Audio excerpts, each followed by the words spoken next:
बड़ी शर्तें रख दी हैं ईरान ने जंगबंदी के लिए, क्योंकि डोनाल्ड ट्रंप की बौखलाहट अब आपको नजर आना शुरू हो गई है। अब ईरानी सदर ने 3 शराइत रख दी हैं जंगबंदी के लिए। अगर जंगबंदी करनी है तो 3 शराइत रख दी हैं, क्योंकि ईरान की ना जंगबंदी में उतनी ज्यादा दिलचस्पी नहीं है।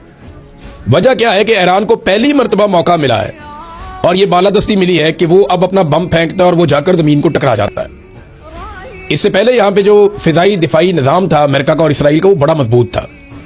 तो ईरान ने बड़ी मेहनत के बाद बेशुमार ड्रोन्स और मिसाइल फेंक फेंक कर ना सिर्फ उस निजाम को तबाह किया, कमजोर किया, बल्कि अब उसमें रास्ता बना लिया है कि वो अब अपने टारगेट्स को अचीव कर सकता है।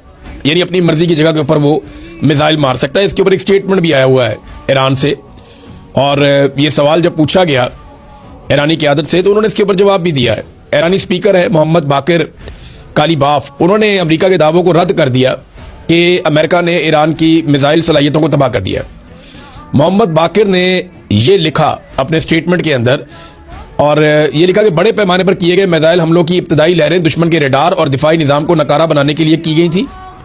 अब ईरान कम तादाद में मिसाइल इस्तेमाल करते हुए अपनी पसंद के किसी भी मुकाम को निशाना बना सकता है। अब से कुछ देर कबल सदर ट्रंप ने दावा किया था कि ईरान की बहरिया नहीं रही और इनकी फिजाइया खत्म हो गई है और इनके मिसाइल भी खत्म हो गए हैं और इनकी क़यादत भी खत्म हो गई है और हम और ज्यादा बुरा भी कर सकते हैं। लेकिन फिर ईरान की तरफ से जवाब है, उन्होंने कहा नहीं जी, अब अपनी मर्जी की जगह पे मार सकते हैं। ऐसी कैपेबिलिटी इनकी पहले नहीं थी। यानी पहले अगर ईरान मिसाइल मारता था ना तो 90% हवा के अंदर डिस्ट्रॉय कर दिए जाते थे, हवा में ही तबाह कर दिए जाते थे, उनका सिर्फ मलबा जाकर नीचे गिरता था। ये इसराइल के पास कैपेसिटी थी, अमेरिका के पास भी थी, लेकिन अब ऐसा नहीं हो रहा। अब ये जो 90% हवा में तबाह कर दिए जाते थे, 10% बड़ी मुश्किल से कहीं पहुंचते थे, अब ये शरह बढ़ते बढ़ते 40-50% हो गई। यानी अब काफ़ी ज़्यादा मिसाइल जो है वो पहुंच जाते हैं बिल्डिंगों तक और अपने टारगेट्स तक जो ईरान चलाता है, क्योंकि यहाँ पे रडार सिस्टम काफ़ी वीक हुए हैं और जो एयर डिफेंस सिस्टम है अमेरिका का और इसराइल का, वो बहुत हद तक ना सिर्फ तबाह हुआ बल्कि डिस्टर्ब हो गया और उनके जो इंटरसेप्टर्स हैं वो भी कम हो गए। यानी जो मिसाइल हवा में जाकर मिसाइल को तबाह करते हैं सरफेस टू एयर, वो उनकी तादाद भी बहुत कम हुई है और बहुत महंगे हैं। आपको पता है वो 1 से 4 मिलियन डॉलर्स तक का वो एक है, 10 लाख डॉलर से लेकर 40 लाख डॉलर तक का वो एक पड़ता है, तो बहुत महंगे हैं। तो उनको चलाना बार बार इस तरीके से वो बड़ा मुश्किल है। तो ईरान को पहली मरतबा इस किस्म की फिजाई बालादस्ती मिली है इस खित्ते में, तो वो जंगबंदी के लिए उन्होंने कड़ी शराइत रखी हैं। अब ये शराइत हैं ईरानी सदर ने जो रखी हैं, 3 शराइत हैं, ये तीनों मैं आपके सामने रख देता हूँ। उन्होंने ये लिखा कि अमेरिका और इसराइल की शुरू करदा इस जंग को खत्म करने का वाहिद तरीका ईरान के जायज हुकूक को तस्लीम किया जाए। नंबर 1, ईरान के जायज हुकूक को तस्लीम किया जाए। वो जायज हुकूक क्या है? हम अपनी हुकूमत खुद बना सकते हैं, हम अपने मुल्क के फैसले खुद कर सकते हैं, हमें तिजारत करने का भी हक होना चाहिए, हम तेल को भी एक्सपोर्ट कर सकते हैं, हमारे ऊपर पाबंदियां खत्म की जाए। जायज हुकूक है।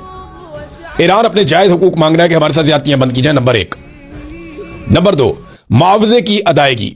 ये जितना नुकसान ईरान का किया गया इस लड़ाई में, क्योंकि लड़ाई एक तरफा थी ना, ईरान ने तो लड़ाई शुरू की नहीं, ईरान तो मुज़ाकरात कर रहा था और ईरान के बकौल अमेरिका ने वादा किया हुआ था कि वो हमला नहीं करेगा, लेकिन हमला हो गया।